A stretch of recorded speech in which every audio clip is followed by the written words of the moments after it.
Hello welcome back to mom's kitchen. ഞാൻ ഇന്ന് വന്നിട്ടുള്ളത് 5G ഫോണിൻ്റെ അൺബോക്സിങ് വീഡിയോയുമായിട്ടാണ്. അപ്പോൾ നിങ്ങൾ എൻ്റെ ചാനൽ ആദ്യമായാണ് കാണുന്നതെങ്കിൽ സബ്സ്ക്രൈബ് ചെയ്യുക, ലൈക്ക് ചെയ്യുക, തൊട്ടിപ്പുറം നമ്മളെ ബെല്ലൈക്കൺ അമർത്താം. എന്നാൽ മാത്രമേ ഞാൻ ചെയ്യുന്ന വീഡിയോകൾ നിങ്ങൾക്ക് നോട്ടിഫിക്കേഷനായി ലഭിക്കുകയുള്ളൂ. ആദ്യമായിട്ടാണ് ഞാൻ ഇങ്ങനെ അൺബോക്സിങ് വീഡിയോ ഒക്കെ ചെയ്യുന്നത്. ചിലപ്പോൾ തെറ്റൊക്കെ സംഭവിച്ചേക്കാം. അപ്പോൾ ഈ ഫോണിൻ്റെ കവറും കാര്യങ്ങളൊക്കെ ഇത് നല്ല വെറൈറ്റി ആയിട്ടുണ്ട്. അപ്പോൾ നമുക്കിതിൻ്റെ പിൻവശം ഒന്ന് നോക്കാം. Dimensity 800U 5G processor, 15W super dart charge, 6.4 super AMOLED full screen, 64MP triple camera. അപ്പോൾ ഇതൊക്കെയാണ് ഇതിലിങ്ങനെ ചെല്ലുന്നുള്ളത്. അപ്പോൾ നമുക്കിതിൻ്റെ കാര്യങ്ങളൊക്കെ ഒന്ന് ഓപ്പൺ ആക്കി നോക്കാം. Realme X7 പ്രത്യേകത എന്തെന്ന് വെച്ചെങ്കിൽ ഇന്ന് ഇന്ത്യയിൽ ഏറ്റവും വില കുറഞ്ഞ 5G സ്മാർട്ട് ഫോണാണ്. ഓപ്പൺ ചെയ്യുമ്പോൾ അതിൻ്റെ അകത്തൊരു ബോക്സ് ഉണ്ട്. Uncover the extra ordinary speed എന്ന് പറയുന്നത്. അതിൻ്റെ അകത്തുള്ളത് സേഫ്റ്റി ഗാർഡ് ക്വിക്ക് ഗൈഡാണ്.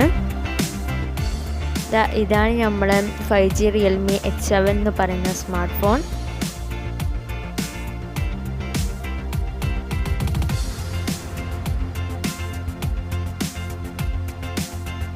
ഇനി നമുക്ക് ഈ ബോക്സിൻ്റെ ഉള്ളിൽ എന്തൊക്കെയുണ്ടെന്ന് നോക്കാം.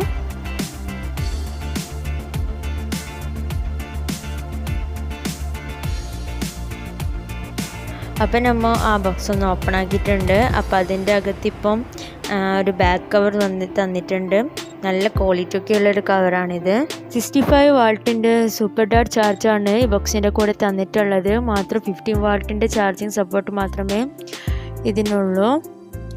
ചാർജിങ്ങിനായിട്ട് ടൈപ്പ് സി പോർട്ട് തന്നിട്ടുണ്ട്.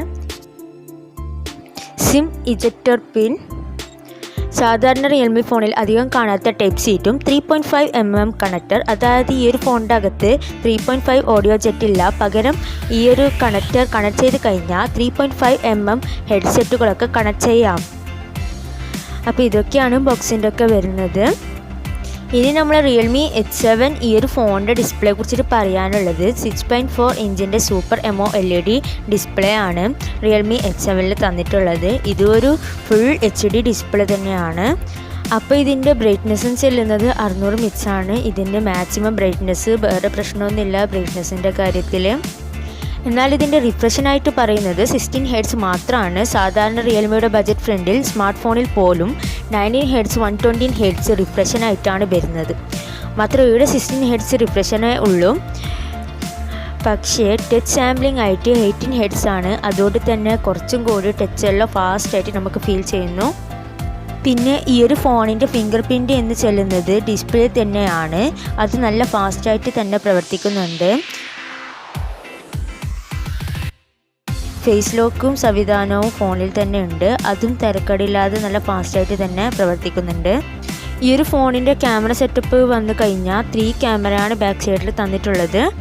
66 മെഗാപിക്സലിൻ്റെ പ്രൈമറി ക്യാമറ, 8 മെഗാപിക്സലിൻ്റെ അൾട്രാ വൈഡ് ആംഗിൾ ക്യാമറ, 2 മെഗാപിക്സലിൻ്റെ ഒരു മാക്രോ സെൻസ്. അപ്പോൾ ഇത്രയൊക്കെയുള്ള ഒരു ഫോണിനെ കുറിച്ചിട്ട് പറയാനെന്ന് വെച്ചെങ്കിൽ ഇതിൻ്റെ വില എന്ന് പറയുന്നത് 19,999 ആണ്. ഇന്നത്തെ വീഡിയോ നിങ്ങൾക്ക് എല്ലാവർക്കും ഇഷ്ടപ്പെട്ടെന്ന് ഞാൻ നിരീക്കുന്നു. നിങ്ങൾ എൻ്റെ ചാനൽ ആദ്യമായാണ് കാണുന്നതെങ്കിൽ സബ്സ്ക്രൈബ് ചെയ്യുക, ലൈക്ക് ചെയ്യുക, തൊട്ടിപ്പുറം നമ്മളെ ബെല്ലൈക്കൺ അമർത്താം. എന്നാൽ മാത്രമേ ഞാൻ ചെയ്യുന്ന വീഡിയോകൾ നിങ്ങൾക്ക് നോട്ടിഫിക്കേഷനായി ലഭിക്കുകയുള്ളൂ. താങ്ക്